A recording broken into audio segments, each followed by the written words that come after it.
ஒரு பக்கம் பருவமழை பொறுத்தவரை நமக்கு ரொம்பவே தீவிரமாகிட்டு இருக்கு. இன்னொரு பக்கம் கனமழையும் கொட்டி தீர்த்து வருகிறது. குறிப்பாக மேற்கு தொடர்ச்சி மலையொட்டிய மாவட்டங்கள்ல நம்ம பார்த்து வருகிறோம். கடலோர மாவட்டங்கள்ல அவ்வப்போது நமக்கு மழை பெய்தாலும் மேற்கு தொடர்ச்சியில தினந்தோறும் கனமழையானது ஒரு சில இடங்கள்ல தீவிரமாகியும் இருக்கிறது.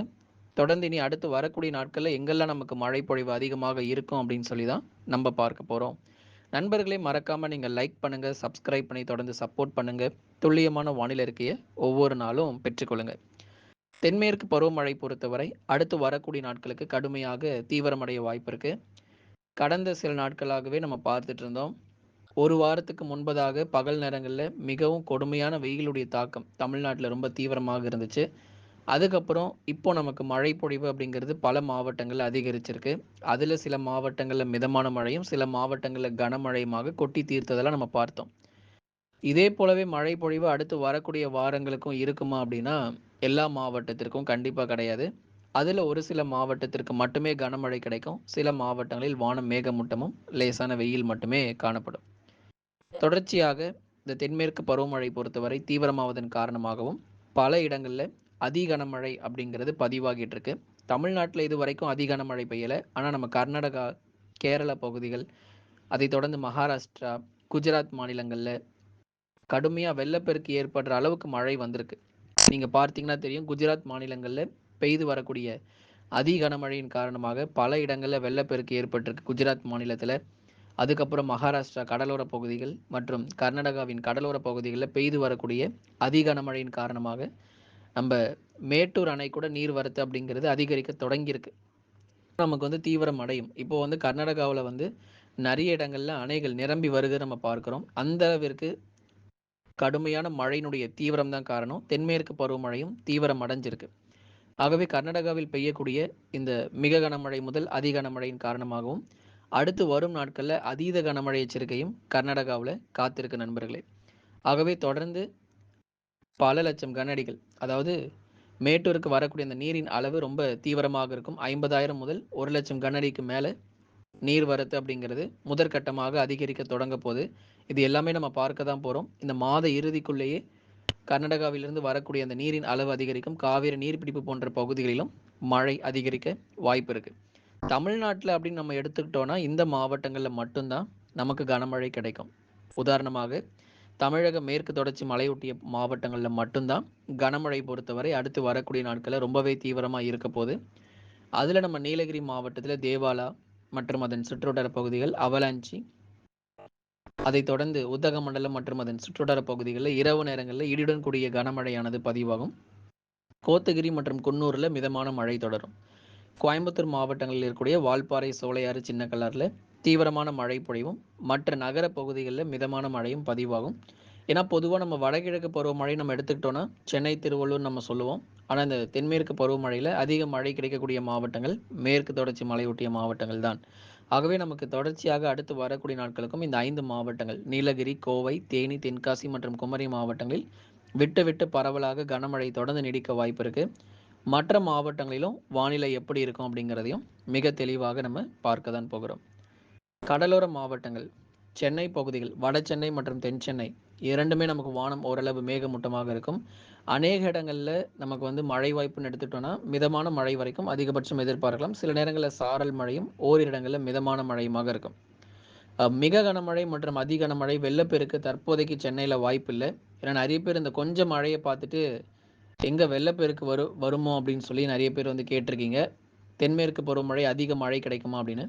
கூடுதல் மழை பதிவாகியிருக்கு. ஏன்னா கூடுதல் மழை பெய்யாம கிடையாது. சராசரியாக இந்த ஜூலை மாதத்துல ஒரு 10 சென்டிமீட்டர் தான் மழை பெய்யணும். ஆனா இப்பவே நமக்கு 10 சென்டிமீட்டருக்கு மேலாகவே நமக்கு மழை அப்படிங்கிறது பதிவாகிட்டு தான் இருக்கு தமிழ்நாட்டில். சராசரியான மழை பொழிவை விட சற்று கூடுதல் மழை பொழிவையும் நம்ம இந்த ஜூலை மாதங்கள்ல பார்த்துக்கிட்டு இருக்கோம். அதாவது நம்ம என்ன சொல்ல போனா கூடுதல் மழை பொழிவுல இருக்கோம். இப்போ ஜூலை மாதம் இன்னும் பாதி தான் முடிஞ்சிருக்கு. இன்னும் பாதி முடியலை. அதுக்குள்ளே நம்ம வந்து இயல்புக்கு அதிகமாகவே தமிழ்நாடு பொறுத்தவரை மழை பெற்றிருக்கு. இன்னும் அடுத்து வரக்கூடிய 15 நாட்களும் விட்டு விட்டு பரவலாக நமக்கு மழை பொழிவும் இருக்கும். கூடுதல் மழையை நம்ம வந்து பார்த்துட்டு இருக்கோம். காஞ்சிபுரம் மற்றும் செங்கல்பட்டு உள்ளிட்ட மாவட்டங்களிலும் அவ்வப்போது இடைவெளி விட்டு மிதமான மழையும் இரவு நேரங்களில் எதிர்பாருங்க.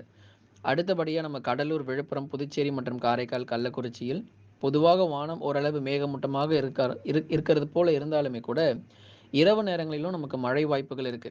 சில இடங்களில் லேசானது முதல் மிதமான மழை வரும் நாட்கள்ல இருக்கும். கடந்த நாட்கள்ல கனமழை, மிக கனமழையை கொட்டி தீர்த்தது. கடலூர் மாவட்டங்கள்ல கிளச்சிறுவை மற்றும் அதன் சுற்றுவட்டார பகுதிகளில் 23 சென்டிமீட்டர் மழை வரைக்குமே கூட நம்ம பதிவாயிருக்கு கடலூர் மாவட்டங்கள்ல.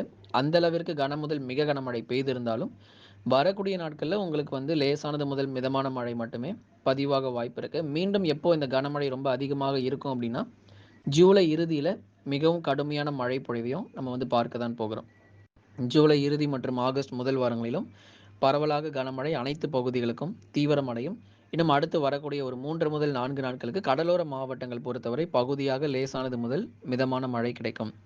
டெல்டா மாவட்டங்கள் தஞ்சை, நாகை, திருவாரூர், அரியலூர், பெரம்பலூர், திருச்சி மற்றும் புதுக்கோட்டையில் அநேக இடங்களில் வானம் ஓரளவு மேகமூட்டமாக இருந்தாலும் சில இடங்களில் மிதமான மழை மட்டுமே காணப்படும். ஏன்னா நிறைய பேர் வந்து கேட்டிருந்தாங்க, எங்கள் டெல்டா மாவட்டத்தில் வந்து மிக கனமழை கிடைக்குமா அப்படின்னு சொல்லிட்டு. கடந்த நாட்கள் எடுத்து பார்க்கும்போது திருச்சி, புதுக்கோட்டை, தஞ்சை, நாகை, திருவாரூர் போன்ற இடங்களில் பரவலாக மிதமானது முதல் கனமழை எல்லாமே பதிவானது. அதிலும் சில இடங்களில் சரியாக மழை வந்து பதிவாகலை. எங்கள் பக்கத்து ஊரில் அதிகமாக மழை வந்துச்சுன்னா எங்கள் ஊரில் சரியாக மழை வரல அப்படின்னும் சில பேர் வந்து டெல்டா பகுதிகளில் சொல்லியிருந்தீங்க.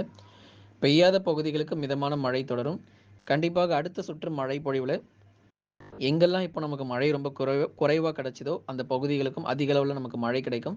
இந்த ஜூலை இறுதி மற்றும் ஆகஸ்ட் முதல் வாரங்களிலும் தீவிரமான மழையானது தொடங்க ஆரம்பிக்கும். தற்போதைக்கு நமக்கு மழையினுடைய தீவிரம் பொறுத்தவரை லேசானது முதல் மிதமான மழை மட்டுமே கடலோர மற்றும் டெல்டா மாவட்டங்களில் காத்து கொண்டிருக்கிறது. அதுவும் பெரும்பாலும் இரவு நேரங்களில் தான் இந்த மழையும் பதிவாகும். வட தமிழக உள் மற்றும் தென் மாவட்டங்களில் பெரும்பாலும் வானம் ஓரளவு மேகமூட்டம். இதில் மிதமானது முதல் கனமழை அப்படிங்கிறது அவ்வப்போது நம்ம எதிர்பார்க்க முடியும் உள் மாவட்டங்கள் பொறுத்தவரை. ஏன்னா தமிழக கர்நாடக எல்லையோர பகுதிகளில் தென்மேற்கு பருவமழை தீவிரம் காரணமாக குறிப்பாக நம்ம தமிழ்நாட்டில் இருக்கக்கூடிய ஒசூர் பகுதிகள், கிருஷ்ணகிரி, ஒசூர், தேன்கனிக்கோட்டை, அதுக்கப்புறமா நம்ம வேலூர் மாவட்டங்கள், வேலூர், திருப்பத்தூர் போன்ற பகுதிகளிலும் அவ்வப்போது விட்டு விட்டு சாரல் மழையும் மிதமான மழையுமாக இனி வரும் நாட்களில் பதிவாக வாய்ப்பு இருக்கு. சேலம், நாமக்கல், கரூர் போன்ற மாவட்டங்களில் வானம் ஓரளவு மேகமூட்டம். நம்ம குறிப்பாக நமக்கு அடுத்து வரக்கூடிய இந்த ஜூலை இறுதி மற்றும் ஆகஸ்ட் மாதங்களில் மீண்டுமாக உள் மாவட்டங்களில் கனமழை ரொம்ப அதிகமாக இருக்கும். ஏன்னா இந்த ஜூலை மாதங்களை ஒப்பிடும்போது ஆகஸ்ட் மாதங்களில் நமக்கு உள் மாவட்டங்களில் அதிக அளவு மழை பொழிவு அப்படிங்கிறதையும் நம்ம எதிர்பார்க்க போகிறோம். ஏன்னா அந்தளவு கனமழை தீவிரமாக வாய்ப்பு இருக்குது. ஜூன், ஜூலை மாதங்களை ஒப்பிடும்போது ஆகஸ்ட் மற்றும் செப்டம்பரில் தான் இந்த நாமக்கல், கரூர் மாவட்டங்களில் அதிகப்படியான கனமழை ரொம்பவே தீவிரமாக இருக்கும். அதே போல் திருப்பூர் மற்றும் ஈரோடு மாவட்டங்களில் இந்த ஜூன், ஜூலை மாதங்களை ஒப்பிடும்போது ஆகஸ்ட் மற்றும் செப்டம்பரில் அதிக அளவு மழை பொழிவும் கிடைக்க வாய்ப்பு இருக்குது. தொடர்ந்து நம்ம நம்பிக்கையோடு இருக்கலாம். மழை பொழிவு அப்படிங்கிறது அடுத்து வரும் நாட்களிலும் ரொம்பவே தீவிரமாக இருக்கும். இன்றைய வானிலை பொறுத்த வரைக்கும் வானம் ஓரளவு மேகமூட்டமும் சில இடங்களில் லேசான மழை மட்டும் எதிர்பாருங்க. அடுத்ததாக நம்ம தென் மாவட்ட பகுதிகள் மதுரை, திண்டுக்கல், விருதுநகர், சிவகங்கை, ராமநாதபுரம், தூத்துக்குடி மற்றும் திருநெல்வேலியில் அநேக நேரங்கள் வானம் ஓரளவு மேகமூட்டமாக இருந்தாலும் இந்த கடலோரம் மற்றும் கடல் ஒட்டிய பகுதிகளில் மிதமான மழை தொடரும். ராமநாதபுரம், தூத்துக்குடி மாவட்டத்தினுடைய கடலோரம் மற்றும் கடல் ஒட்டிய பகுதிகளில் மிதமான மழை தொடர வாய்ப்பு இருக்கு. மதுரை, திண்டுக்கல், விருதுநகர், சிவகங்கையில் வானம் ஓரளவு மேகமூட்டமும் சில சமயங்களில் அவ்வப்போது நமக்கு லேசானது முதல் மிதமான மழையுமாக எதிர்பார்க்கலாம். நண்பர்களை மறக்காம நீங்கள் லைக் பண்ணுங்க, சப்ஸ்கிரைப் பண்ணி தொடர்ந்து சப்போர்ட் பண்ணுங்க. மழை பகுதியாக தற்போதைக்கு பதிவானாலும் அடுத்து வரும் ஆகஸ்ட் மற்றும் செப்டம்பர் மாதங்களில் தமிழ்நாட்டில் இன்னும் நமக்கு கனமழையானது தீவிரமாக இருக்கும்.